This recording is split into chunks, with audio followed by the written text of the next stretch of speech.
اللهم صل وسلم وبارك عليك يا حبيبي يا رسول الله. عاملين ايه يا حبايب قلبي؟ وحشتوني من الفيديو اللي فات. صباح الهنا، صباح الجمال، صباح الفل والياسمين على عيونكم الحلوين يا حبايب قلبي.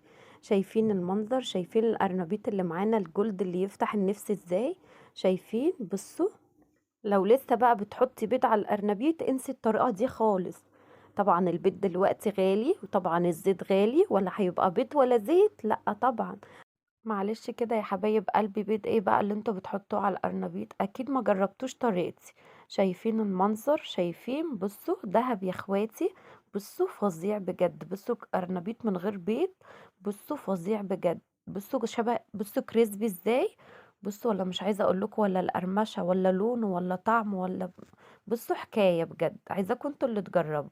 يلا نصلي على الرسول ونشوف الطريقه اللي معانا اللي تفتح النفس دي مع بعض ازاي. بصوا ده هنا، بصوا بوريهولكم قرمش من بره ازاي، فظيع فظيع بجد. يلا بقى، عندي أرنبيطة كنت جايباها من السوق ب5 جنيه. أنا بحب أجيب الأرنبيطة الصغيرة. في نفس الوقت بتبقى حلوة كده وصغننة ومقلبظة كده، وبتبقى جميلة خالص. وفي نفس الوقت مسكرة، مش بحب الأرنبيط الكبير خالص. زي ما انتوا شايفين بقطعها كده، وهغسلها غسيل حلو قوي تحت الحنفية. وهنا بحب انا القرنبيط في مية وحبة خل، زي ما انتوا شايفين معايا. نقعته كده لمدة 10 دقايق، وهنا جبت حلة وضفت فيها القرنبيط. اي نوع حل عندك، الموجود عندك عادي.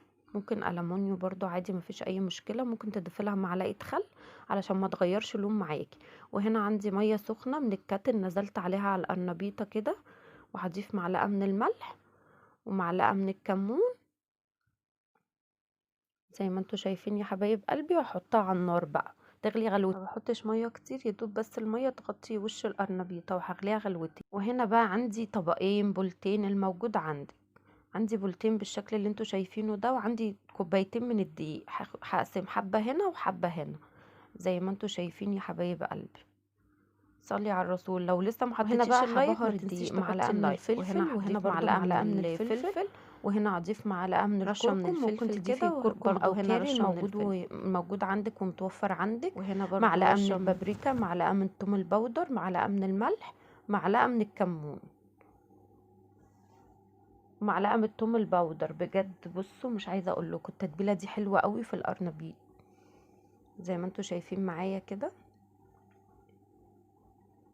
زي ما بحط في البوله دي بحط في البوله التانية. وهنا عندي، وهنا بقى هضيف معلقة من النشا. معلقة هنا من النشا ومعلقة هنا من النشا، وهقلب بقى ايه المكونات دي كلها مع بعضها زي ما انتوا شايفين.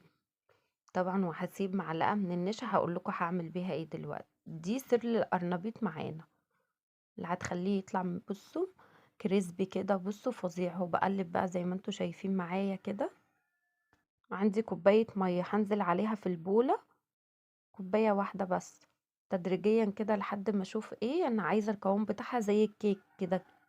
تدريجيا، ولا تقيل قوي ولا خفيف قوي، زي ما انتوا شايفين معايا. بصوا عندي بقى ايه عودين من الخضرة كده، مقطعهم قطع صغيرة خالص، وهنزل عليهم برضو في البولة كده وهقلبهم.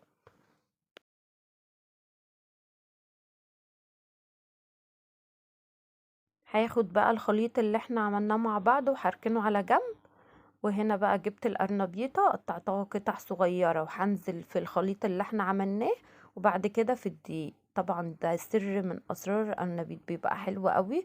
بيبقى مطلعه شبه كريسبي كده، شبه الفراخ الكريسبي كده، بجد بيبقى فظيع بجد فظيع. وعندي بصم زي ما انتوا شايفين، وهبهره ونزله بقى في الدقيق اللي احنا مبهرينه مع بعض. بجد حكاية، زي ما انتوا شايفين. ممكن برضو تضيفوا الخطوة دي تاني عادي، مفيش اي مشكلة لو عايزين الطبقة اللي فوق ايه مقرمشة جامد. بصوا حلوة قوي. وهنا بقى عندي سر اللي بيخلي القرنبيط مقرمش.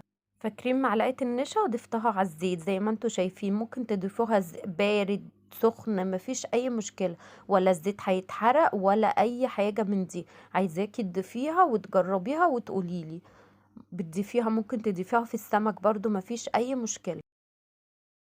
زيت معاكي لاخر ارنبيطة بتقليها وهو لسه فاتح زي ما هو.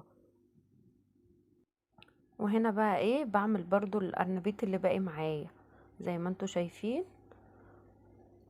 نصيحة بقى من اختكم، هقول لكم على سر طبعا. بصوا مش عايزة اقول لكم ازاي، مش عايزة تقول لنا، وازاي عايزة تقول لنا ده لغز ده ولا ايه؟ لا لا، هقول لكم انتوا حبايبي. طبعا لما نيجي نقلي الارنبيط طبعا ما ينفعش اللي احنا نكتم الطاسة عليه، يعني مثلا ما ينفعش نحطه إيه 11 ارنبيطة ولا 10 ولا اي حاجة، دي كل ما بتوسعي. زي ما انتوا شايفين بقى عندي طاسة وعندي الزيت نزلت بيه وضفت طبعا معلقة النشا. طبعا انتوا شايفينها انا ضفتها ايه، يعني معلقة من غير ما اقلبها ولا حاجة، وهي طبعا دابت في الزيت. ممكن تضيفيها والزيت بارد زي انا ما ضفتها، ممكن تضيفيها لما والزيت سخن، بتوسعي مفيش في اي مشكلة. الطاسة عادي وبتحطي خالص. مثلا بصوا 3 موسعة 5 ازاي كده زي ما انتوا للقرنبيط وانا شايفين بقليه. معايا، طبعا بصوا بيبقى طبعا كريسبي كل ما وبيبقى بتوسعي احلى، كل ما المساحة بتبقى وبيطلع احلى ناشف والقرنبيطة كده بتطلع مقرمشة. ومقرمش من بره. بصوا بصوا مش عايزة، كريسبي بصوا كده، فظيع بصوا مش فظيع. عايزة اقول لكم بجد فظيع فظيع.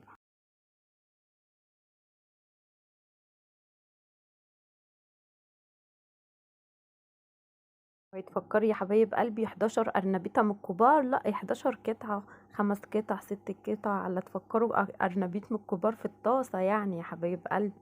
شايفين اللون جولد ازاي؟ انتوا شايفين شايفين المنظر؟ لونه؟ شايفين بصوا بجد يفتح النفس. لونه حلو قوي. طبعا نصيحة هقولكوا عليها، طبعا ما تطلعوش الأرنبيط على مناديل. المناديل ولا بجد بتخلي الحاجة طرية قوي، ولا بتطلعي بطاطس على مناديل ولا أرنبيط ولا الحاجات دي كلها. زي ما انتوا شايفين كده بقى، انا مش عارفة اصلا المقطع ده ايه نزله تاني، بس شايفين من كتر حلاوة القرنبيط نزل مرتين، بجد كان فظيع.